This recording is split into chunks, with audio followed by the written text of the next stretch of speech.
Malda news mirror presented by Papan bakery, Mangalbari, Malda. হবিবপুরের বেহাল রাস্তায় কাঁধে তুলে রোগীকে বাড়ি ফেরানোর হৃদয় বিদারক চিত্র। ভাইরাল ভিডিও ঘিরে শোরগোল নেট দুনিয়ায়। মালদার হবিবপুর ব্লকের শ্রীরাম অঞ্চলে ঘটে গেল এক হৃদয় বিদারক দৃশ্য।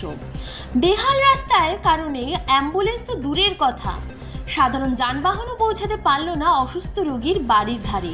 কার্যত বাধ্য হয়ে খাটিয়ায় তুলে কাঁধে করে বাড়ি ফিরতে হলো রোগীকে। কেন উল্টো গাড়ি আসছে না, আমি বিএমএইচ কে ফোন করলাম, বিএমএইচ ফোন ধরলো না। যে নম্বরে দিয়েছি দিয়ে এখন আমার পার্সোনাল গাড়ি ডাকলাম, গাড়ি আসছে। এখন কি হলো হঠাৎ করে আজকে? খুবই খারাপ হয়ে গেছে, খুবই খারাপ হয়ে গেছে, জানি না কি হবে। শনিবার এই মর্মান্তিক ঘটনার ভিডিও সামাজিক মাধ্যমে ছড়িয়ে পড়তেই শুরু হয় তোড়জোড়। ভাইরাল হওয়ার ভিডিওতে দেখা যাচ্ছে কাদামাখা রাস্তায় কয়েকজন যুবক এক অসুস্থ বৃদ্ধাকে খাটিয়ায় করে কাঁধে নিয়ে যাচ্ছেন। পাশেই হন্য হয়ে হাঁটছে রোগীর আত্মীয়রা। এই ঘটনার সাধারণ মানুষের মধ্যে বেদনার ছাপ স্পষ্ট। সংবাদ মাধ্যমের মুখোমুখি হয়ে রোগীর পরিবারের এক সদস্য কান্নায় ভেঙে পড়ে।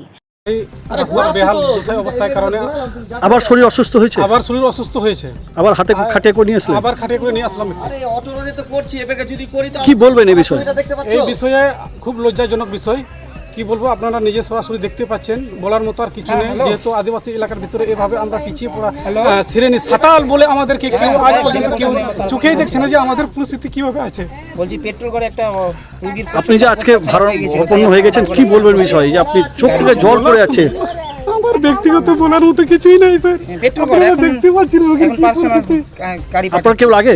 আমার কেউ লাগে না, আমার কাকিমা লাগে। আমি যেহেতু এখানকার পেট্রোলপুরের গ্রাম পঞ্চায়েত এর হাসপিটাল, নিজে আমি পেশেন্ট আছি। এনার পরিস্থিতি থেকে নিজে চোখের জল থামতে পারছি না। হবিবপুর থেকে টিঙ্কু প্রসাদের রিপোর্ট, মালদা নিউজ মিরর।